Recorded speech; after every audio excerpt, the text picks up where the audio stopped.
Hi friends, welcome to Vantoli. இன்னைக்கு இந்த வீடியோவில் நம்ம எதை பற்றி பார்க்க போகிறோன்னா, ஜிமெயில் அப்போ ஓப்பன் பண்ணும்போது இப்படி ஒரு மெசேஜ் பார்த்துருப்போம். ஸோ இந்த மெசேஜை பார்த்து நெக்ஸ்ட் என்ன பண்ணிருப்போம், நம்மளோட ஓல்டு மெயில்ஸ் எல்லாமே டெலீட் பண்ணியிருப்போம். ஸோ நீங்கள் அப்படி பண்ணியும் உங்களோட ஜிமெயில் ஸ்பேஸ் வந்து ஃப்ரீயாக இருக்காது.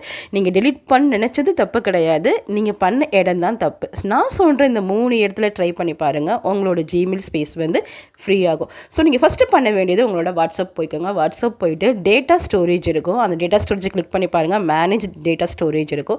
ஸோ நீங்கள் உங்களோட சேட்டில் அதிகமாக யாருக்கு மெசேஜ் பண்ணியிருக்கீங்க, எங்கே டேட்டாஸ் இருக்கோ அது உங்களுக்கு அன்னெசரியாக பட்டுச்சுன்னா நீங்கள் அங்கே டெலிட் பண்ணலாம். ஸோ செகண்ட் நீங்கள் நெக்ஸ்ட் ப்ளே ஸ்டோர் போய்க்கோங்க. ப்ளே ஸ்டோர் போய்ட்டு மேனேஜ்ன்ற ஆப்ஷனில் போய்ட்டு நாட் இன்ஸ்டால்டு ஆப்ஸ் இருக்கும். ஸோ அது உங்களுக்கு தேவையில்லாட்டினா டெலிட் பண்ணிடுங்க. தேர்டு, க்ரோம் ப்ரௌசரில் போயிட்டு டேட்டா ஸ்டோரேஜில் செலக்ட் பண்ணிவிட்டு உங்களோட ப்ரௌஸ் ஹிஸ்ட்ரியை நீங்கள் டெலிட் பண்ணாலே மேக்ஸிமம் உங்கள் ஸ்பேஸ் வந்து ஃப்ரீ ஆயிரும். கண்டிப்பாக இந்த வீடியோ பிடிச்சிக்கணும் நினைக்கிறேன். வீடியோ பிடிச்சி சப்ஸ்கிரைப் பண்ணுங்கள், ஷேர் பண்ண மறந்துங்க. தேங்க்யூ.